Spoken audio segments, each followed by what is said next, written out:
چی شده؟ با کی دعوا می‌کردی؟ خورم پرسیدم دعوا می‌کردی؟ ها؟ نه، منظورم اینه تو چرا آمدی؟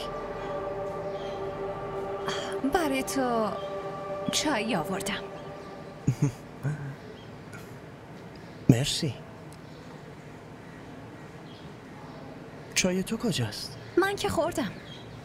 تو چای تو داخل فراموش کردی، واسه همین برات آوردم. او آره خوشمزه است. راستشون چی شده؟ مشکلی پیش اومده؟ نه مشکلی نیست. راستش